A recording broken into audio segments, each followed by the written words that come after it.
ঘরে ঘরে কিডনির রোগী, ঘরে ঘরে হার্টের রোগী। মানুষ অসুস্থ, মানুষ স্বাভাবিক না, স্থূলতা বাড়ছে, নানান দুরারোগ্য ব্যাধি বাড়ছে। একদিক থেকে আমাদেরকে খাওয়াচ্ছে, আরেক দিক থেকে আমাদের কাছ থেকে ট্রিটমেন্টের নামে পয়সাগুলো নিয়ে যাচ্ছে।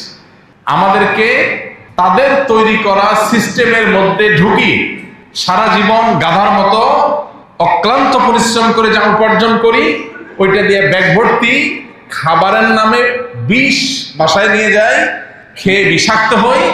এরপর উপার্জনের একটা অংশ দিয়ে বিষ কিনলাম, সেটাও তাদের পকেটে গেল, কারণ এগুলো তারাই ডেভেলপ করছে। আর বাকি যে টাকা আছে আমার উপার্জনের, সেটা দিয়ে বাকি জীবন বুড়ো কালটা ওষুধ বড়ি কিনতে কিনতে সেটাও বিষ কিনে তাদেরকে টাকা দিয়ে আমি মূলত দাসত্ব করলাম সারা জীবন। খাইলাম, সেটার টাকাও তারা পাইলো, আর চিকিৎসা করলাম, সেটার টাকাও তারা পাইল। একটা সিস্টেম ডেভেলপ করেছে গোটা বিশ্বব্যাপী। আল্লাহ সুবহানাহু ওয়া তাআলা আমাদের প্রতি যে সমস্ত ইহসান এবং অনুগ্রহ করেছেন, তার মধ্যে থেকে অন্যতম একটা বড় ইহসান এবং অনুগ্রহের বিষয় হলো কিয়ামত পর্যন্ত আগত মানুষের ঈমান, আমল এবং আখিরাত বিধ্বংসী কি কি ফিতনা, কি কি বিভ্রান্তি, কি কি চ্যালেঞ্জ আমাদের জীবনে আসবে, সে বিষয়গুলো সম্পর্কে সতর্কীকরণ, সেগুলো থেকে আত্মরক্ষার উপায় বিশদভাবে নবী আলাইহিস সালাতু ওয়াস সালামের মাধ্যমে আমাদেরকে জানিয়েছেন। শুধু আমাদের নবী মুহাম্মদ সাল্লাল্লাহু আলাইহি ওয়াসাল্লামই নন, তারও আগে যত নবী রাসূল পৃথিবীতে এসেছেন, প্রত্যেক নবী রাসূল তাদের মৌলিক যে বৈশিষ্ট্য ছিল, তাদের মৌলিক যে কাজগুলো ছিল, এর মধ্যে থেকে একটা গুরুত্বপূর্ণ কাজ হলো তারা ইনজারের কাজ করেছেন, সতর্কীকরণের কাজ করেছেন। আমাদের নবীজিকে আল্লাহ রাব্বুল আলামিন কোরআনে কারিমে একাধিক জায়গায় তাকে নাযীর হিসাবে উপস্থাপন করেছেন এবং বলেছেন আপনাকে পাঠানো হয়েছে মানুষকে সতর্ক করবার জন্য। দুনিয়ার চাকচিক্য, পৃথিবীর নানান চমক, পৃথিবীর নানান রূপ, এগুলো আমাদেরকে নানাভাবে আকৃষ্ট করে এবং আমাদেরকে সঠিক ট্র্যাক থেকে সরিয়ে ভুল ট্র্যাকে নিয়ে যেতে পারে। এই কারণে যুগে যুগে নবী রাসূলরা আমাদেরকে সতর্ক করেছেন, আমাদের নবী সাল্লাল্লাহু আলাইহি ওয়াসাল্লাম আমাদেরকে বিশেষভাবে সতর্ক করেছেন। আর এই জন্যই নবী করিম সাল্লাল্লাহু আলাইহি ওয়াসাল্লামের যে কয়েকটা সবচেয়ে প্রসিদ্ধ বিশেষণ আছে, এর মধ্যে একটা হলো তিনি নাযীর, তিনি সতর্ককারী। নবী করিম সাল্লাল্লাহু আলাইহি ওয়াসাল্লাম যে সমস্ত বিষয়গুলো সম্পর্কে আমাদেরকে সতর্ক করেছেন, এর মধ্যে অনেক গুরুত্বপূর্ণ এবং মৌলিক একটি বিষয় হলো ফিতনা সম্পর্কে তিনি উম্মাহকে, তার অনুসারীদেরকে সতর্ক করে গেছেন। ফিতনা সম্পর্কিত আয়াত কোরআনে আপনি পাবেন বহু, আবার নবী করিম সাল্লাল্লাহু আলাইহি ওয়াসাল্লামের হাদিস খুললে আপনি দেখতে পাবেন ফিতনা সম্পর্কে বহু হাদিসে নবী সাল্লাল্লাহু আলাইহি ওয়াসাল্লাম আমাদেরকে কখনো আল্লাহর কাছ থেকে পানাহ চাওয়ার দোয়া শিখিয়েছেন, কখনো ফিতনা সম্পর্কে সতর্ক করেছেন, কখনো কোন সময় পৃথিবীতে কি ধরনের ফিতনা কি পরিমাণে পতিত হবে সে সম্পর্কে ধারণা দিয়েছেন। এই ফিতনা সংকুল পৃথিবীকে একজন ঈমানদার যেন ভালোভাবে সচেতনভাবে জেনে বুঝে তার ঈমানকে, তার তাকওয়াকে হেফাজত করতে পারে, সেজন্য নবী করিম সাল্লাল্লাহু আলাইহি ওয়াসাল্লাম তার সামগ্রিক জীবনে ফিতনা সম্পর্কে আমাদেরকে ধারণা দিয়ে গেছে। আমরা যারা এখন নিজেদেরকে মুসলমান পরিচয় দেই, আলহামদুলিল্লাহ, আল্লাহর বান্দা হিসেবে নিজেদেরকে পরিচয় দিয়ে যারা আমরা শুকরিয়া আদায় করি, আমরাও বেশিরভাগ মানুষ ফিতনা সম্পর্কে খুব বেশি সচেতন নই। ফিতনা জিনিসটা আসলে কি? ফিতনা বলতে বোঝানো হয় পরীক্ষাকে, বিভ্রান্তি, ধোঁয়াশা, এই বিষয়গুলোকে সাধারণত ফিতনা বলা হয়।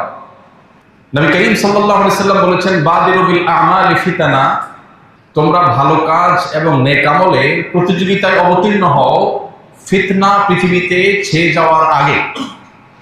কাকিতাইল লাইলিল মুজলিমি, অন্ধকার রাতের গুটগুটে যে অন্ধকার, এই অন্ধকার যেরকম ছেয়ে যাবে তখন মানুষ পথ খুঁজে পাবে না, ঠিক একইভাবে পৃথিবীতে যখন ফিতনা ছেয়ে যাবে তখন সত্য অসত্য, ভালো মন্দ মানুষের জন্য নিরূপণ করা কঠিন হয়ে যাবে। এই সময়টা আসার আগে আগে নেক আমল করে করে নিজের আখিরাতকে নিজের জন্য প্রস্তুত করে ফেলো, নিজের করে নাও। এই হাদিসে নবী সাল্লাল্লাহু আলাইহি ওয়াসাল্লাম পরিষ্কারভাবে আমাদেরকে সতর্ক করেছেন যে একটা সময় আসবে যখন পৃথিবীতে গুটগুটে অন্ধকারের রাত যেরকম মানুষের পথ ভুলিয়ে দেয় বা পথ হারিয়ে ফেলে, ঠিক একইভাবে ফিতনা গোটা পৃথিবীতে এমনভাবে ছেয়ে যাবে যে মানুষ সত্য অসত্য, হক আর বাতিল, ভালো আর মন্দ এটা নিরূপণ করতে পারবে না, এটা নিরূপণ করাটা কঠিন হয়ে পড়বে। এই হাদিসেরই পরবর্তী অংশে নবী সাল্লাল্লাহু আলাইহি ওয়াসাল্লাম বলেছেন ইউসবিহুর রাজুলু ফিহা মুমিনা ওয়া ইউমসি কাফিরা, যখন ফিতনা গোটা পৃথিবীকে ছেয়ে যাবে, সমাজের প্রতিটি রন্ধ্রে রন্ধ্রে যখন ফিতনা পতিত হতে থাকবে, সেই ফিতনা সংকুল সময়ে সকালে ইমানদার, বিকালে বেঈমান হয়ে যাবে। কেউ আবার সন্ধ্যায় মুমিন ছিল, রাতটা পার হতে না হতেই সকালে সে বেঈমান হয়ে যাবে। সামান্য একটু পার্থিব স্বার্থের কারণে তার ইমানকে বিকিয়ে দিবে, বিক্রি করে ফেলবে। সহিহ মুসলিমে বর্ণিত নবী সাল্লাল্লাহু আলাইহি ওয়াসাল্লামের এই হাদিসটি ফিতনা সম্পর্কে মৌলিক ধারণা দেয়। এরকম বহু হাদিস আমরা খুঁজে পাই যে হাদিসগুলোতে নবী সাল্লাল্লাহু আলাইহি ওয়াসাল্লাম ফিতনা বিষয়ে আমাদেরকে সতর্ক করেছে। একবার মদিনায় নবী করিম সাল্লাল্লাহু আলাইহি ওয়াসাল্লাম বেশ উঁচু একটা জায়গায় আরোহণ করলেন। এরপরে বললেন, ইন্নী লা আরাল ফিতান, আমি বহুমুখী ফিতনা দেখতে পাচ্ছি, ধোঁয়াশা, বিভ্রান্তি, তোমাদের জন্য সিদ্ধান্ত গ্রহণ করা কঠিন করে ফেলতে পারে এরকম পরিবেশ পরিস্থিতি, ইমানের জন্য পরীক্ষায় পড়ে যাবে তোমরা সেরকম পরিবেশ পরিস্থিতি ঝাঁকে ঝাঁকে পতিত হচ্ছে আমি দেখতে পাচ্ছি। তাকাও খেলালা বুয়ুতিকুম কাওয়াকাইল কিতাব, বৃষ্টির ফোঁটা যেরকম টপ টপ করে পড়ে তোমাদের বাসা বাড়িতে, তোমাদের সমাজে, তোমাদের জীবনে ফিতনা এরকম পড়ে ছেয়ে যাচ্ছে, তোমাদেরকে ঢেকে ফেলছে, এটা আমি দেখতে পাচ্ছি। এরকম ফিতনা যখন সমাজকে ছেয়ে ফেলে, তখন ব্যক্তিগত আমল দিয়ে সবসময় ফিতনা থেকে বেঁচে থাকা বা ধোঁয়াশা বিভ্রান্তি থেকে বেঁচে থাকা সহজ হয় না। এই জন্য কোরআনে কারীমে আল্লাহ তাআলা বলেছেন, ওয়াত্তাকু ফিতনাতাল লা তুসিবান্নাল্লাযীনা যালামু মিনকুম খাসসাহ, তোমরা সেই ফিতনা থেকে সতর্ক থাকো, সেই ফিতনার ব্যাপারে তোমরা সচেতন থাকো, সেই ফিতনা থেকে বাঁচার চেষ্টা করো। যেই ফিতনা যখন আসবে, শুধুমাত্র খারাপ মানুষদেরকেই সেই ফিতনা ছেয়ে যাবে না, বরং সেই ফিতনা সবাইকে ছেয়ে যাবে। মোহতারাম হাজরিন, যে সময়টাতে আমরা বসবাস করছি, আমাদের চতুর্দিকে তাকালে আমরা দেখতে পাবো ফিতনা, ফিতনা আর ফিতনা। আমাদের ইমানের জন্য ফিতনা, আমাদের তাকওয়ার জন্য ফিতনা, আমাদের পরিবারের জন্য ফিতনা, মেয়েদের জন্য আলাদা ফিতনা, বাচ্চাদের জন্য আলাদা ফিতনা, আমাদের চোখের জন্য বিভিন্ন রকমের ফিতনা এবং কানের জন্য আলাদা ফিতনার ডিজাইন করা হয়েছে। আমাদের মনোমস্তিষ্ককে দখল করবার জন্য, আমাদের মনোমস্তিষ্কে বিভিন্ন বিভ্রান্তিকর বিশ্বাস ঢুকিয়ে দিয়ে ইমানকে নষ্ট করবার জন্য নানামুখী ফিতনার ডিজাইন শয়তান এবং তার দোসররা করেছে। এর মধ্যে বহু ফিতনা আছে যে ফিতনাগুলোকে আমরা গ্রাসে গিলছি, আলিঙ্গন করছি, ভালো মনে করছি। পৃথিবীর মানুষের জন্য সবচেয়ে বড় যে ফিতনা আসছে, যে ফিতনার ব্যাপারে এমন কোন নবী রাসূল পৃথিবীতে অতিবাহিত হননি যিনি তার জাতিকে সেই ফিতনা সম্পর্কে সতর্ক করেননি। সেই ফিতনার নাম হলো দাজ্জালের ফিতনা। দাজ্জালের ফিতনা কিন্তু চমকের ফিতনা। দাজ্জালের কাছে বহুমুখী চমক থাকবে, যে চমকে মানুষের জীবন, মানুষের মরণ কন্ট্রোল করার পাওয়ার তার কাছে থাকবে। এমনকি মানুষের রুটি রুজি, মানুষের খাদ্য পানীয়, এগুলোও তার অনেকটা কন্ট্রোলে থাকবে। এমন একটা পরিবেশ পরিস্থিতি দাঁড়াবে, দাজ্জাল নিজেকে আল্লাহ বলে দাবি করবে, আর মানুষ হাজার হাজার বছর ধরে নবী রাসূলদের মাধ্যমে আল্লাহ সম্পর্কে যে ধারণা, আল্লাহর যে পাওয়ার সম্পর্কে ধারণা পেয়ে আসছিল, দাজ্জালের মধ্যে কিছু কিছু তার নকল এবং ফেক রূপ দেখতে পেয়ে তারা দাজ্জালকে আল্লাহ বলে বিশ্বাস করবে। এবং এই ফিতনার সময় মেয়েরা, পুরুষদের অনেকে এমনভাবে ধেয়ে যাবে, বিভিন্ন বর্ণনার আলোকে সেই ভয়াবহতা বোঝাতে গিয়ে তাদেরকে, যারা ফিতনায় ধেয়ে যাবে, তাদেরকে আটকাবার জন্য বাসা বাড়িতে রশি দিয়ে বেঁধেও আটকানো যাবে না। ওই চমকের পিছনে এরকম পাগল করা হয়ে পঙ্গপাল যেরকম আগুন জ্বালালে লাফিয়ে লাফিয়ে আগুনে পড়তে থাকে এবং নিজেকে শেষ করে দেয়। সে কেন শেষ করে? কারণ পঙ্গপাল জানে না, ওই পতঙ্গ, ওই পোকা জানে না যে লাল টুকটুকে যে মোমের মাথায় আগুন জ্বলছে এটা তার জীবন হরণকারী। সে দেখছে টুকটুকে লাল, ফুলের মতো সুন্দর, দুলছে, নাচছে, এই আগুনের অংশটা দেখতে ভয়ঙ্কর সুন্দর। সে লাফ দিয়ে আগুনে পড়ছে আর মুহূর্তের ভিতরে সে শেষ হয়ে যাচ্ছে। মোহতারাম হাজরিন, আজ গোটা পৃথিবীর যেদিকে আপনি তাকাবেন, চতুর্দিকে আপনি দেখতে পাবেন ফিতনা আমাদের গোটা সমাজকে, আমাদের অস্তিত্বকে, আমাদের পরিবারকে, আমাদের পৃথিবীটাকে লেয়ারে লেয়ারে লেয়ারে ঢেকে ফেলেছে, ছেয়ে ফেলেছে। কখনো ফিতনা এডুকেশনের নামে আসে, কখনো ফিতনা ক্যারিয়ারের নামে আসে, কখনো ফিতনা ধর্মের লেবাসে আসে। এই ফিতনাগুলো থেকে বেঁচে থাকা এটা সহজ কোনো কাজ না। মানুষ শুধুমাত্র নিজের বিবেক, বুদ্ধি, নিজের মস্তিষ্ক, নিজের দিমাগ এবং নিজের ব্রেইনের উপর নির্ভর করে এইসব ফিতনা থেকে বেঁচে থাকা সম্ভব নয়। অনেক মেধাবীরা বরং এসব ফিতনাতে পতিত হয়ে যাবে। নবী করিম সাল্লাল্লাহু আলাইহি ওয়াসাল্লাম বারবার সতর্ক করেছে। মুহতারাম হাজিরিন, আজকের পৃথিবীটার দিকে তাকালে আমরা দেখবো গোটা দুনিয়াটাই হলো চমকের দুনিয়া। চমক ছাড়া আপনি কিছুই দেখতে পাবেন না যেদিকে তাকাবেন। আমরা যে খাবার গ্রহণ করি এগুলোতেও দেখবেন চমক, অসম্ভব স্বাদ, অসম্ভব রকমের আমাদেরকে টানছে, ডোপামিনে ভরা, আমাদের মধ্যে নেশার মতো আগ্রহ উন্মাদনা তৈরি করছে। আপনি আধুনিক সমাজের তরুণদের, কিশোর দিকে যদি তাকান, আধুনিক যুগের তরুণ কিশোররা দেখবেন যে তারা আখ ছিলে খেতে পারে না। আমরা শৈশবে আখ ছিলে খেয়েছি, এখনো খেতে পারি, কিন্তু এখনকার পোলাপান বার্গারে কামড় দিতে তারা অভ্যস্ত। দোতলা, তিনতলা, চারতলা, পাঁচতলা উঁচু করা বার্গার, বিশাল বড় হা করে এই বার্গারে কামড় দিতে পারে, কিন্তু একটা আখ ছিলে খেতে পারে না, যেটা প্রাকৃতিক, যেটা ন্যাচারাল, যেটা আল্লাহ সরাসরি সৃষ্টি, যেটা প্রসেসড না, সেটা তারা খেতে পারে না। তারা দেখবেন যে আম, কাঁঠাল এগুলো খেতে তারা অভ্যস্ত না, ভালো লাগে না তাদের কাছে। তাদের কাছে ভালো লাগে পিৎজা খেতে, বার্গার খেতে, ফাস্টফুড খেতে, চটপটি খেতে, এগুলো তাদের কাছে ভালো লাগে। আমাদের এই সমস্ত ফুড পিরামিড, এই সমস্ত ফুড ব্যবস্থাপনা, এই ফুড সিস্টেম বা এই খাদ্যের যে আয়োজন গোটা পৃথিবীতে আধুনিক দুনিয়াতে হয়েছে, এগুলো বাই ডিফল্ট আমাদের নানা দিক থেকে ধ্বংস ডেকে আনছে। আমরা জেনে বুঝে সেগুলোকে গোগ্রাসে আমরা নিচ্ছি। এক প্রকারের ফিতনা, hybrid, GMO, genetically modified, genetical engineering করা, মানে যে ফল টক হওয়ার কথা ওইটা মিষ্টি হচ্ছে, টক হওয়ার কোনো আলামত নাই। বাই নেচার তার ভিতরে একটু পোকা থাকার কথা, পোকার কোনো নামগন্ধ নাই। কেমিক্যাল দিতে দিতে দিতে এমন ভাবে আল্লাহর সিস্টেমকে ডিস্ট্রয় করে ফেলা হয়েছে যে আমাদের কাছে বরং ওই আল্লাহর ন্যাচারাল সিস্টেমটাই এখন মনে হয় নাউজুবিল্লাহ ত্রুটিপূর্ণ। আমাদের কাছে মনে হয় যে আর্টিফিশিয়াল এই যে ফুড সিস্টেম, এটাই বোধহয় আমাদের জন্য উপযোগী, এটাই বোধহয় আমাদের জন্য কল্যাণকর। এই যে একটা ফিতনা, আমি যেটাকে মনে করছি ভালো সেটা আসলে আমার ধ্বংস ডেকে আনছে। ঘরে ঘরে ক্যান্সারের রোগী, ঘরে ঘরে কিডনির রোগী, ঘরে ঘরে হার্টের রোগী। মানুষ অসুস্থ, মানুষ স্বাভাবিক না, স্থূলতা বাড়ছে, নানান দুরারোগ্য ব্যাধি বাড়ছে। একদিক থেকে আমাদেরকে খাওয়াচ্ছে, আরেক দিক থেকে আমাদের কাছ থেকে ট্রিটমেন্টের নামে পয়সাগুলো নিয়ে যাচ্ছে। আমাদেরকে তাদের তৈরি করা সিস্টেমের মধ্যে ঢুকি সারা জীবন গাধার মতো অক্লান্ত পরিশ্রম করে যা উপার্জন করি, ওইটা দিয়ে ব্যাগ ভর্তি খাবারের নামে বিষ বাসায় নিয়ে যায়, খেয়ে বিষাক্ত হই। এরপর উপার্জনের একটা অংশ দিয়ে বিষ কিনলাম, সেটাও তাদের পকেটে গেল, কারণ এগুলো তারাই ডেভেলপ করছে। আর বাকি যে টাকা আছে আমার উপার্জনের, সেটা দিয়ে বাকি জীবন বুড়ো কালটা ওষুধ বড়ি কিনতে কিনতে, সেটাও বিষ কিনে তাদেরকে টাকা দিয়ে আমি মূলত দাসত্ব করলাম সারা জীবন। খাইলাম সেটার টাকাও তারা পাইলো, আর চিকিৎসা করলাম সেটার টাকাও তারা পাইল। একটা সিস্টেম ডেভেলপ করেছে গোটা বিশ্বব্যাপী। মুসলমানের কাছে এখন কোরআনে কারীম এর তিলাওয়াতের মাধ্যমে শেফা গ্রহণ করা, এটা বরং অস্বাভাবিক মনে হয়।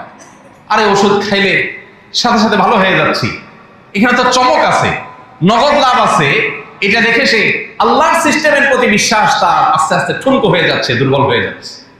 আজ গোটা দুনিয়াতে আপনি তাকান, আমাদেরকে একটা এমন লাইফস্টাইল ধরে দেওয়া হয়েছে যেটা দেখতে বেশ ঝকঝকে তকতকে মনে হয়, বেশ চমকপ্রদ মনে হয়। আমাদের সামনে উন্নতির একটা গ্রাফ তৈরি করে দেওয়া হয়েছে, আমাদেরকে দেখানো হচ্ছে এটার নাম উন্নতি আর এটার নাম অবনতি, এটার নাম ডেভেলপমেন্ট আর এটার নাম পিছিয়ে থাকা। মিথ্যা। আল্লাহর শপথ করে বলছে, আজকে পৃথিবী উন্নতি অগ্রগতির যে ডেফিনেশন দাঁড় করিয়েছে, এটা ফেক, এটা মিথ্যা। এই জন্য দেখা যায় তথাকথিত উন্নত মানুষগুলো সবচেয়ে বেশি ডিপ্রেসড, সবচেয়ে বেশি মানসিকভাবে অসুস্থতার মধ্যে থাকে।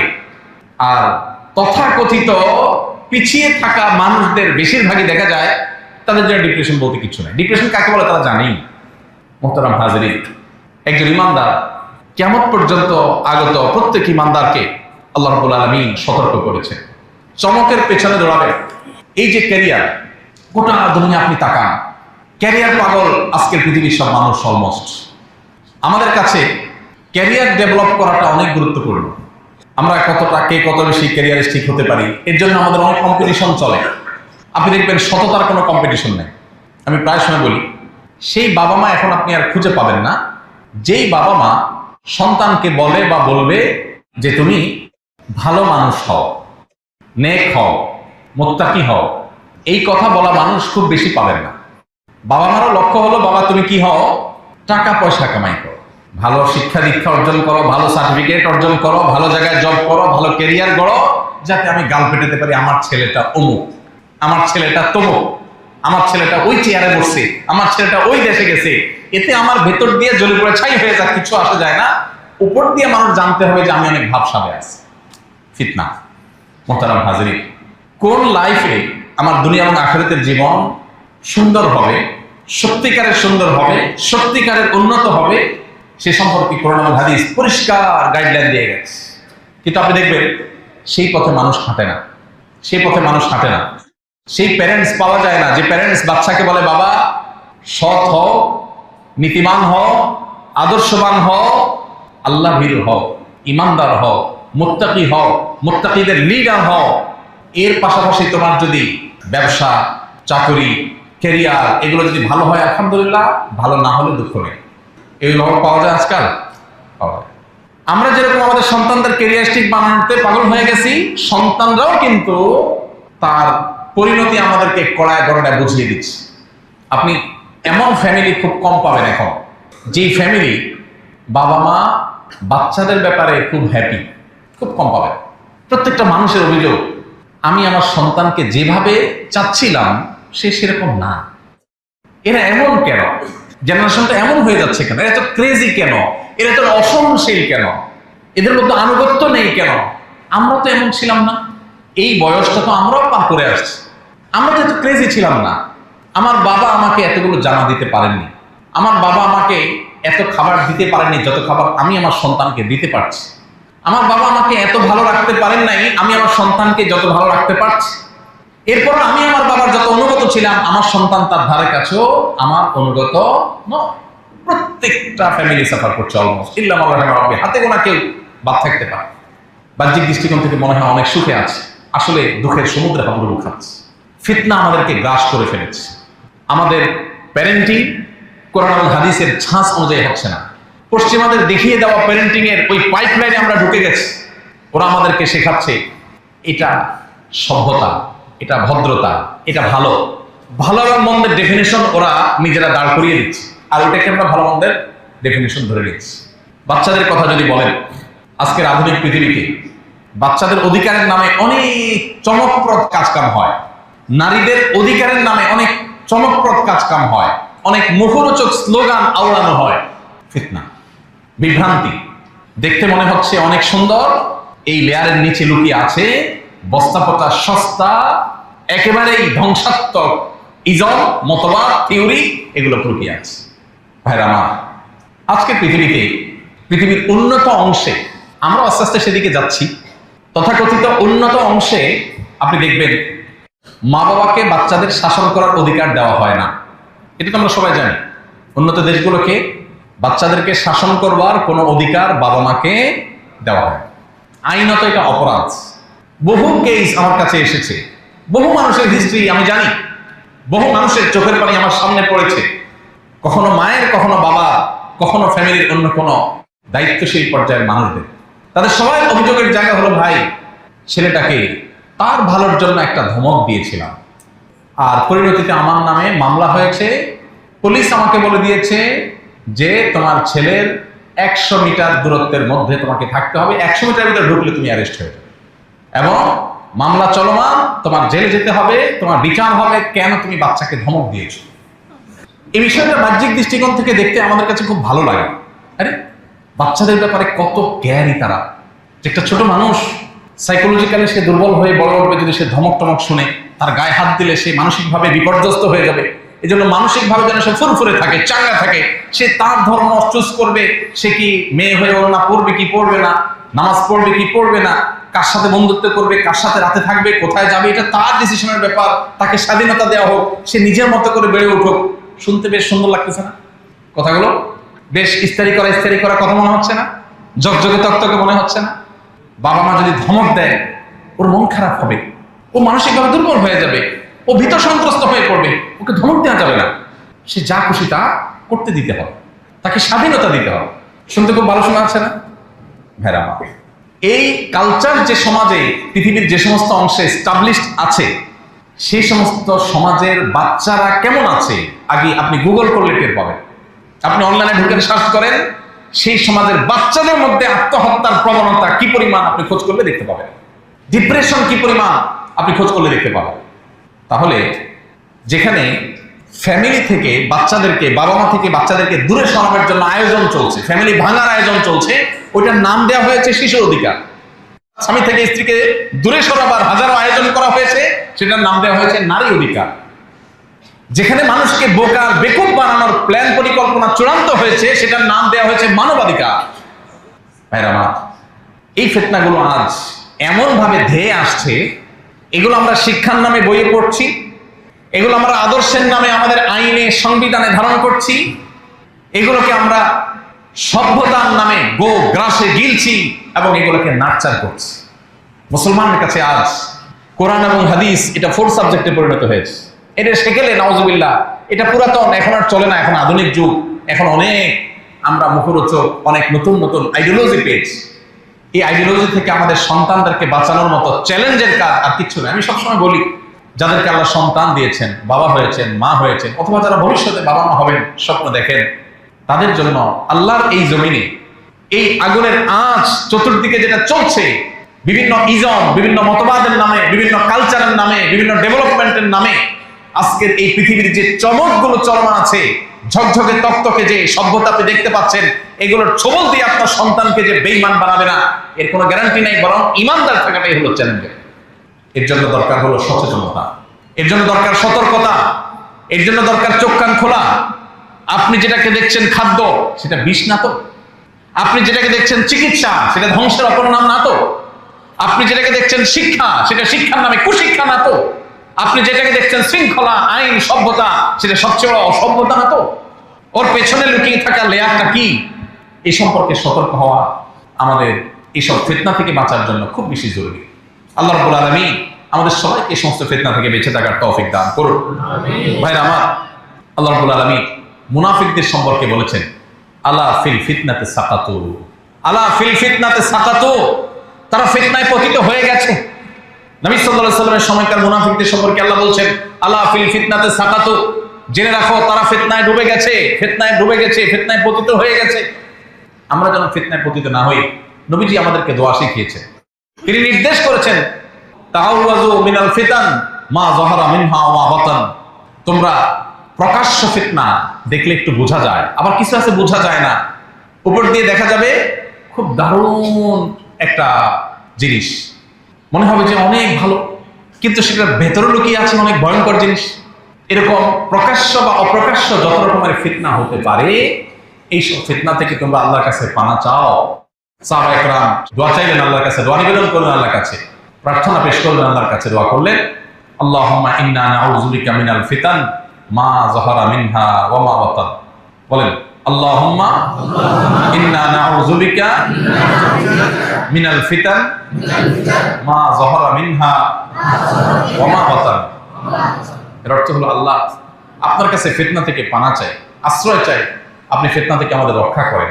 প্রকাশ্য ফিতনা, অপ্রকাশ্য ফিতনা, গুপ্ত ফিতনা, সব ধরনের ফিতনা থেকে আপনি আমাদেরকে বাঁচিয়ে রাখেন এবং হেফাজত করেন। মোহতারাম হাজরিন, ফিতনার যত রকম ফের আছে, ফিতনার যত আইটেম আছে, ফিতনার যত পদ্ধতি হতে পারে, সেটা বলে শেষ করা কঠিন। আমাদের কাছে হালাল হারাম এবং উপার্জন সংক্রান্ত ফিতনাও অগণিত আমাদের সামনে আছে। আপনি যেটাকে মনে করছেন হালাল, সেটা আসলে হালাল না। নবী করিম সাল্লাল্লাহু আলাইহি সাল্লাম বলেছেন, কিয়ামতের আগে এমন একটা সময় আসবে, মানুষ মাদককে হারাম মনে করবে, সুদকে হারাম মনে করবে, কিন্তু সে সেটাতে লিপ্ত হবে। কেন? কারণ সেটাকে হারাম মনে করবে, এটা হালাল। হারামটাকে মনে করবে কি হালাল। এটা এমন ভাবে তার সামনে পরিবেশিত হবে, সে এটাকে হারাম মনে করবে না। ফিতনা, এই যে বিভ্রান্তি, এটা অনেকটা চোরাবালির মতো, মরিচিকার মতো। আপনি পা দিয়েছেন, মনে করেছেন আপনাকে স্থির রাখবে, কিন্তু না, তার পেছনে লুকিয়ে আছে গর্ত, সেটা আপনাকে ডুবিয়ে দিচ্ছে। ঠিক একইভাবে আমাদের হালাল হারাম কেন্দ্রিক যে ফিতনা, সেই ফিতনা চতুর্দিকটাতে ছেয়ে গেছে। এই জন্য প্রয়োজন কি? নবী করিম সাল্লাল্লাহু আলাইহি ওয়াসাল্লাম বলেছেন, আল হালালু বাইয়িন ওয়াল হারামু বাইয়িন ওয়া বাইনাহুমা উমুরুন মুশতাবিহাত। হালাল স্পষ্ট, হারাম স্পষ্ট, আর এই হালাল এবং হারামের মধ্যবর্তী বেশ কিছু বিষয় আছে যে বিষয়গুলো ধোঁয়াশাপূর্ণ, সংশয়পূর্ণ, সন্দেহপূর্ণ। এগুলোর মধ্যে অনেকে মনে করে না ঠিক আছে হারাম তো কিছু দেখি না, চলে তো, এটা বলে যখন কেউ ওইদিকে অগ্রসর হয় সে আসলে হারামে লিপ্ত হয়ে যায় আর ব্যাক করতে পারে না। আমরা যেটাকে খেলাধুলা মনে করছি, বিনোদন, জাস্ট বিনোদন, টাইম পাস, একটু আনন্দ, একটু বিনোদন, এটা যেগুলোকে মনে করছি সেই বিষয়গুলো আসলে এক একটা মরণ ফাঁদের মতো, এক একটা ওই চোরাবালির মতো। এগুলো আমাদেরকে ধ্বংস করবার জন্য সাজানো হয়েছে। এই জন্য আল্লাহ রাব্বুল আলামিনের কাছে পানা চাওয়া দরকার, আল্লাহ তাআলা আমাদেরকে সব ধরনের ফিতনা থেকে হেফাজত করুন। সামাজিক যোগাযোগের মাধ্যম, নাম হয়েছে কি? সামাজিক যোগাযোগের মাধ্যম, সোশ্যাল মিডিয়া। সবচেয়ে বেশি আনসোশ্যাল করে দিয়েছে, সবচেয়ে বেশি আনসোশ্যাল করে দিয়েছে আমাদেরকে, সবচেয়ে অসামাজিক করে দিয়েছে ফিতনা। যেটাকে মনে করছি যে আমি এর মাধ্যমে অনেক বেশি কানেক্টেড থাকবো, মানুষের সাথে সংযুক্ত থাকবো, সেটা আসলে আমাকে কি করছে? সবচেয়ে বেশি দূরে সরিয়ে দিচ্ছে। আমি দাওয়াতের কাজ অনেক বেশি করতে পারবো, ওটা করতে গিয়ে আমি গেলাম সোশ্যাল মিডিয়াতে, দাওয়াতের কাজের নাম দিয়া ব্যাকগ্রাউন্ড মিউজিক ইত্যাদি এগুলো শোনাটা আমার কাছে এখন আর দর্শনীয় বিষয় মনে হয়। ফিতনা। আমি যেটাকে ভালো মনে করছি সেটা মূলত বিষ ভেতরে লুকিয়ে রাখছে। ইমানের জন্য ফিতনা তো আর বলার অপেক্ষা রাখেন। এই জন্য এই ফিতনাগুলো থেকে বাঁচার জন্য সংগ্রাম দরকার, সবকিছুর আগে ফিতনা বোঝা দরকার। কিয়ামতের পূর্বে নবী সাল্লাল্লাহু আলাইহি ওয়াসাল্লাম বলেছেন তাকফুরুল ফিতান, কিয়ামতের আগে ফিতনা পৃথিবীতে বাড়বে, মানুষ যেদিকে যাবে ফিতনায় পতিত হবে। এই জন্য আমরা যে নামাজের মধ্যে দোয়া মাসুরা পড়ি শেষ বৈঠকে, আল্লাহুম্মা ইন্নী যালামতু নাফসি যুলমান কাসীরা ওয়া লা ইয়াগফিরুয যুনুবা ইল্লা আনত ফাগফিরলি মাগফিরাতাম মিন ইনদিক ওয়ারহামনি ইন্নাকা আনতাল গফুরুর রহিম। চমৎকার অর্থবহ একটা দোয়া। নামাজের অন্তত শেষ এই দোয়াটা যদি আপনি অর্থ বুঝে একটু আল্লাহর কাছে নিবেদন করেন, আপনার মনোযোগ, আপনার আবেগ এগুলো অটোমেটিক আল্লাহর প্রতি আসবে। যদি আপনি একটু অর্থের দিকে খেয়াল করে একটু মনোযোগের সাথে যদি এই দোয়াগুলো পড়েন। এই জায়গায় অর্থাৎ শেষ বৈঠকের এই দোয়া মাসুরার জায়গায় নবী করিম সাল্লাল্লাহু আলাইহি সাল্লাম আরেকটা দোয়া আল্লাহর কাছে নিবেদন করতেন। সেই দোয়াটা হলো আল্লাহুম্মা ইন্নী আউযু বিকা মিন আযাবিন নার ওয়া আযাবিল কবর। আল্লাহ আপনার কাছে জাহান্নামের আগুন থেকে, কবরের আযাব থেকে পানাহ চাই। ওয়া আউযু বিকা মিন ফিতনাতিল মাহইয়া ওয়াল মামাত। আর আল্লাহ পানাহ চাই আপনার কাছে বেঁচে থাকার ফিতনা থেকে। বেঁচে থেকে যত রকমের ফিতনা আসছে আমি মনে করছি ভালো, সেটা আসলে খারাপ। আমি বিভ্রান্ত হয়ে যাচ্ছি এবং ভুল পথে চলে যাচ্ছি। জীবনের যত ফিতনা আছে এগুলো থেকে আল্লাহ আপনার কাছে পানাহ চাই। দেখেন নবীজির দোয়া, 1450 বছর আগে এত ফিতনা পৃথিবীতে ছিল না, তখন তিনি এই দোয়া করে গেছেন এবং আমাদের শিখিয়ে গেছেন। আল্লাহুম্মা ইন্নী আউযু বিকা ওয়া আউযু বিকা মিন ফিতনাতিল মাহইয়া ওয়াল মামাত। জীবনের ফিতনা, মরণের ফিতনা এগুলো থেকে আপনার কাছে পানাহ চাই। এবং সর্বশেষ হলো ওয়া আউযু বিকা মিন ফিতনাতিল মাসীহিদ দাজ্জাল। আল্লাহ দাজ্জালের ফিতনা থেকে আমরা পানাহ চাই। দাজ্জালের ফিতনা তো আমরা বুঝলাম কিছুটা, যে চমক থাকবে আর থাকবে পাওয়ার। এক থাকবে চমক, আরেক থাকবে কি? পাওয়ার। এখন আপনি দেখেন মানুষ মহাশূন্যে চলে যাচ্ছে, বিশাল চমকপ্রদ ব্যাপার, ঠিক না? মানুষ চাঁদে চলে যাচ্ছে, মানুষ রোবট আবিষ্কার করছে, মানুষ এমন অনেক কিছু করছে যেটা খুবই চমকপ্রদ ব্যাপার, ভালো। কিন্তু এই বিষয়গুলো আমাদের আল্লাহর প্রতি ঈমানকে দুর্বল করে যদি দেয় তাহলে বুঝতে হবে এগুলো আরেকটা ফিতনা। কিয়ামত যত নিকটবর্তী হবে, ওই জন্য নবী সাল্লাল্লাহু আলাইহি ওয়াসাল্লাম বলেছেন জ্বলন্ত কয়লা হাতের মুঠোয় রাখা যতটা কঠিন হবে, শুধু ঈমান, মুসলিম আইডেন্টিটি ধরে রাখা তার চেয়ে কঠিন হবে। আপনি যখন এসব বিষয়ে অ্যাওয়্যার করবেন, মানুষকে সতর্ক করবেন, আপনাকে বলা হবে এই লোক সেকেলে, এই লোক পাগল, এই লোক পশ্চাৎপদ, এই লোক অবিজ্ঞান মনস্ক, ইত্যাদি ইত্যাদি ইত্যাদি ফিতনা। ভাইরা আমার, দাজ্জালের যে ফিতনা চমক নিয়ে আসবে ওইটা তো কোন লেভেলে হবে দেখেন। হাদিসে আসছে সে মৃত মানুষকে বলবে উঠো, জীবিত হয়ে যাবে। জীবিত একজন মানুষকে কোনো ছুরি মারা হবে না, অস্ত্র মারা হবে না, কিচ্ছু করা হবে না, বলবে মরো, সে মরে যাবে। বাবা, তার এক হাতে সব খাদ্য, আরেক হাতে পানি, চমক, সবকিছু থাকবে। মানুষ দলে দলে ছুটবে, পাগল করা হয়ে যাবে। কিছুটা নমুনা এখন দেখতে পান আপনি। একটু পায়ে একটা বলকে শুধু এদিক সেদিক করার যে ম্যাজিক, দুইটা পাও দিয়া, এই ম্যাজিকে হাজার হাজার লক্ষ লক্ষ মিলিয়ন মিলিয়ন যুবক তরুণকে পাগল করে দিচ্ছে কি দিচ্ছে না? সামান্য একটু চমক, সে পাগল হয়ে যাচ্ছে। বিভিন্ন রকমের ব্যান্ড দল দেশে বিদেশে বিভিন্ন দেশে বের হয়েছে, তাদের গলার কণ্ঠের চমকপ্রদ জাদুময় গান তরুণদের পাগল করে দিচ্ছে। পশ্চিমাদের সরবরাহ করা বিভিন্ন রকমের বিনোদনমূলক আইটেম, কালচার, এগুলো আমাদের তরুণদেরকে পাগল করে দিচ্ছে কি দিচ্ছে না? চমক, ফিতনা। এই ফিতনাগুলো থেকে বাঁচা সহজ কাজ। মোহতারাম হাজিরিন, এর জন্য এসব ফিতনা থেকে বাঁচার জন্য সবকিছুর আগে দরকার হলো ফিতনা সম্পর্কে সতর্ক হওয়া, সচেতন হওয়া, জানা যে ফিতনা কিভাবে আসে, কিভাবে কাজ করে।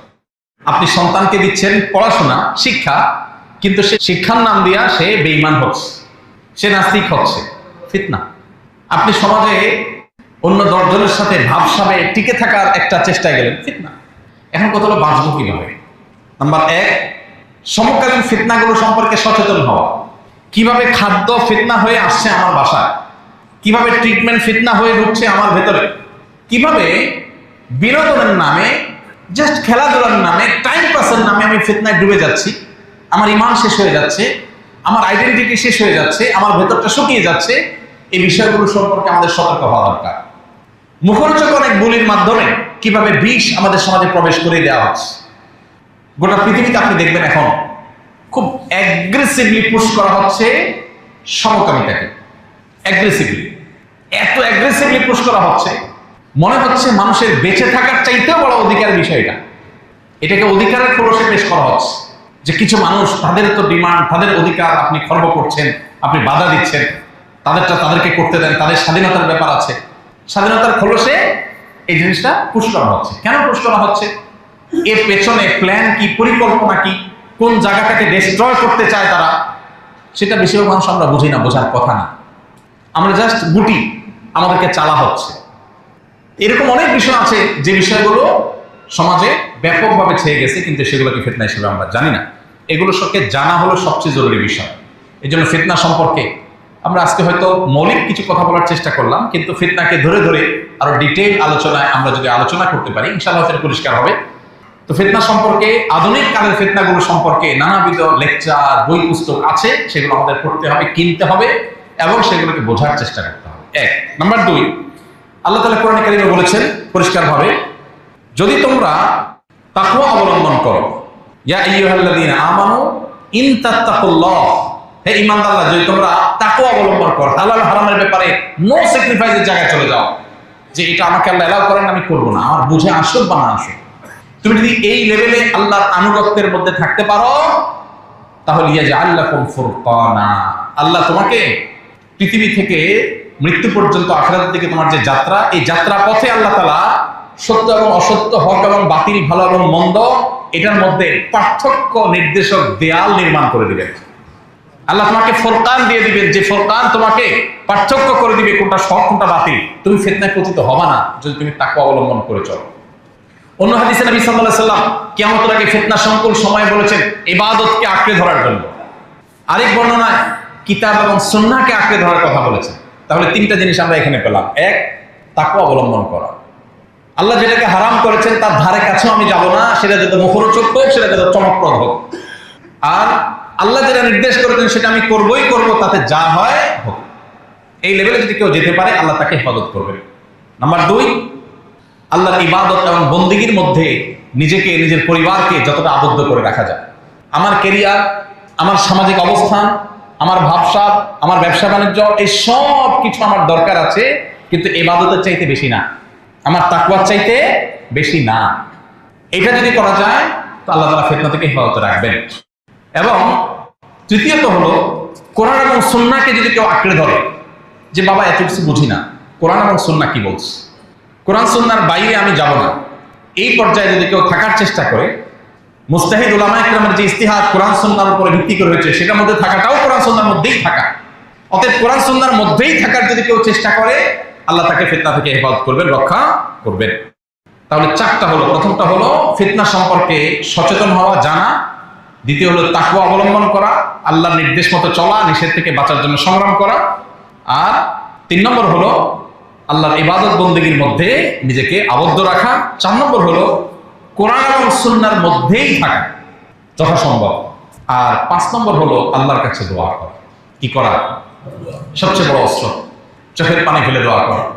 আল্লাহুম্মা ইন্না নাউযু বিকা মিনাল ফিতানি মা যাহারা মিনহা ওয়া মা বাতান আল্লাহ, আমি জানি না কোনটা ফিতনা না। ফিতনা কিভাবে আসছে আমি জানি না আল্লাহ, আপনি আমাকে হেফাজত করেন, আপনি হেফাজত করেন আল্লাহ। আমি নিজের বিবেক দিয়ে সব ফিতনা থেকে বাঁচতে পারবো না, আপনি আমাকে বাঁচায় দেন। আল্লাহর কাছে দোয়া করা। নামাজের শেষ বৈঠকে যখন দোয়া মাসুরা পড়েন, এই দোয়াটাও পড়েন মাঝে মধ্যে, আল্লাহুম্মা ইন্নী আউযু বিকা মিন আযাবিন নার ওয়া আযাবিল কবর ওয়া আউযু বিকা মিন ফিতনাতিল মাহইয়া ওয়াল মামাত ওয়া আউযু বিকা মিন শাররি ফিতনাতিল মাসীহিদ দাজ্জাল। আল্লাহ আপনার কাছে পানা চাই জীবনের, মরণের এবং দাজ্জালের ফিতনা থেকে। নামাজের অংশ করে দিয়েছেন নবী সাল্লাল্লাহু আলাইহি ওয়াসাল্লাম, নামাজের শেষ বৈঠকে করেছেন। কত গুরুত্বপূর্ণ হলে এভাবে তিনি আল্লাহর কাছে দোয়া করেছেন। এজন্য ভাই, এই দোয়া আমরা করব, আল্লাহর কাছে সাধারণভাবে দোয়া করব যে আল্লাহ আপনি আমাদেরকে ফিতনা থেকে বাঁচিয়ে রাখেন। আমাদের মা বোনদের জন্য বহু ফিতনা আছে, মা বোনরা বুঝেন না। মুখরোচক অনেক স্লোগান দেখে তারা প্রতারিত হন। অনেক দিনদার নামাজি কালামী মা বোন পশ্চিমাদের মিথ্যা কথায় তারা বিশ্বাস করে ফেলে। তারা মনে করেন যে আমার তথাকথিত স্বাধীনতা, মত প্রকাশ, ব্যক্তি স্বাধীনতা, ইসলাম তো মানুষকে, প্রত্যেকটা মানুষকে স্বাধীন, এমন লেভেলের স্বাধীনতা ইসলাম দিয়েছে, প্রত্যেকটা মানুষের অ্যাকাউন্টকে আলাদা আলাদা করতে বলেছে। একটা বাচ্চা যদি গিফট পায় লক্ষ লক্ষ কোটি কোটি টাকা, মা বাপ সেটা আত্মসাৎ করতে পারবে না, চাইলেও খরচ করতে পারবে না। বাচ্চার টাকায় বাচ্চার জন্য খরচ করার পর যেটা থাকবে রেখে দিতে হবে বাচ্চা প্রাপ্তবয়স্ক হওয়ার পর পর্যন্ত। কোন লেভেলের অধিকার দিয়েছে ব্যক্তিগত, যেটাকে মত প্রকাশের অধিকার আপনি বলেন। বাচ্চাকে যদি কোনো বাপ মা বিয়ে দেয়, যদি অপ্রাপ্তবয়স্ক অবস্থা, ইসলামের নির্দেশনা হলো প্রাপ্তবয়স্ক হওয়া পর্যন্ত এটা ঝুলে থাকবে। বাচ্চা প্রাপ্তবয়স্ক হওয়ার পর বাবা মার সিদ্ধান্তকে সে কন্টিনিউ করবে নাকি ডিনাই করবে, এই অধিকার তার হাতে থাকবে। এখন প্রাপ্তবয়স্ক আবার কাকে বলে, এটা আরেক আলোচনা, এটা আরেক ফিতনার বিষয়। ইসলাম আমাদেরকে প্রাপ্তবয়স্ক হওয়ার সংজ্ঞা দিয়েছে, বায়োলজিক্যাল প্রাপ্তবয়স্ক হওয়ার সংজ্ঞা, সবচেয়ে যৌক্তিক এবং লজিক্যাল।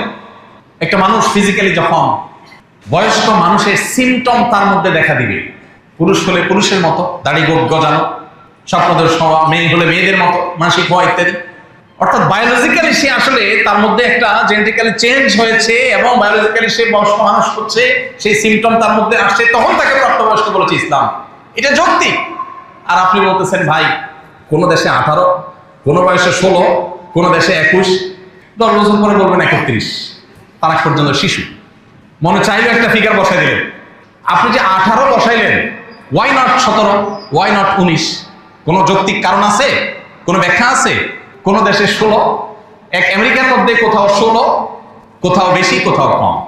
আর ইসলাম বলেছে না, যখন পুরুষের আলামত তার ছেলের মধ্যে, বাচ্চার মধ্যে আসবে, তখন সে প্রাপ্তবয়স্ক করবে। যাই হোক, তো যে কথাটা বলছিলাম, আমাদের বোনদেরকে অনেক ফিতনা গ্রাস করে ফেলছে। নবী সাল্লাল্লাহু আলাইহি ওয়াসাল্লাম সতর্ক করেছেন বিদায় হজের ভাষণে, মেয়েদের বিষয়ে তোমরা আমার কাছ থেকে ওসিয়ত গ্রহণ করো। আমাদের বোনদেরকে মুখরোচক কথা দিয়ে ভুলিয়ে ফেলছে, বিভ্রান্ত করে ফেলছে, কিশোরদেরকে বিভ্রান্ত করে ফেলছে। আমি ওই কথা বলতে গিয়ে অন্যদিকে গিয়েছিলাম যে বাচ্চাদেরকে শাসন করতে পশ্চিমারা আপনাকে অনুমোদন করবে না, বলবেন আপনি শাসন করা যাবে না। কেন? কারণ একটা শিশুর অধিকার খর্ব হবে। আপনি বলবেন ওয়াও, শিশুদের ব্যাপারে কি পরিমাণ সতর্কতা, হ্যাঁ, কত সিরিয়াস, তাই না? আপনি একটা অন্য লেয়ার চিন্তা করেন তো, তারা যে কালচার ডেভেলপ করছে, সেই কালচারে শিশু বাবা মার সান্নিধ্য বেশি পায়, নাকি আমরা যে কালচারের মধ্যে আছে এখানে শিশু বাবা মার সান্নিধ্য বেশি পায়? আমাদের কালচারে বেশি পায় না? মনে করেন একজন মা গৃহিণী, তিনি বাহিরে কোথাও জব করতে যান না, এই বাচ্চাটা তার সান্নিধ্য সাহচর্য যতটা পায়, একজন মা যখন বাহিরে জব করতে যান তখন কি এতটা সান্নিধ্য পায়? তো যদি না পায়, এই বাচ্চার জন্য পৃথিবীতে মায়ের চাইতে আপন আর কেউ হতে পারে? কোন সিস্টেমে সম্ভব মায়ের শূন্যতা পূরণ করা? কেন আপনাদের বাচ্চাগুলো ডিপ্রেসড হয়ে বড় হচ্ছে আপনারা তো চিন্তাও করেন না? একদিকে আপনাকে খুব চমকপ্রদ একটা জিনিস বোঝানো হচ্ছে, আপনি বলছেন ওয়াও কত সুন্দর, কিন্তু এর পেছনে লুকিয়ে আছে এক ধ্বংস। এই বাচ্চা ডিপ্রেসড হয়ে, এই বাচ্চা মানসিকভাবে, শারীরিকভাবে দুর্বল হয়ে সে বড় হচ্ছে। ভাইরা আমার, এরকম হাজারটা বিষয় আছে যেগুলো আজ আমাদের সমাজে মুসলমানরা আমরা গোগ্রাসে গিলছি, সেগুলোকে ওয়েলকাম করছি, মনে করছি ওয়াও অনেক ভালো। আরেকটা ফিতনার কথা বলি, মনে করেন পৃথিবীর উন্নত অনেক দেশ আছে। বেশ কিছুদিন আগে আমাকে এক ভাই বলতেছিল যে ওরা কত মানবিক, আপনি জানেন আমার দেশে মানুষ এত খারাপ, চুরি ডাকাতি চোট্টামি মিথ্যা বাটপারি কোন লেভেলে করে আমার দেশে মানুষ। বিশেষ করে আমাদের দেশের কিছু ভাইরা উন্নত দেশে যখন মাইগ্রেন্ট হয়ে চলে যান, ওখানে এস্টাবলিশড হয়ে যান, তো এমনিতে আমাদের দেশে নানান অনিয়ম, অপশাসন, গুড গভর্নেন্সের অভাব, এগুলো তো আছে, এটা তো সত্য কথা।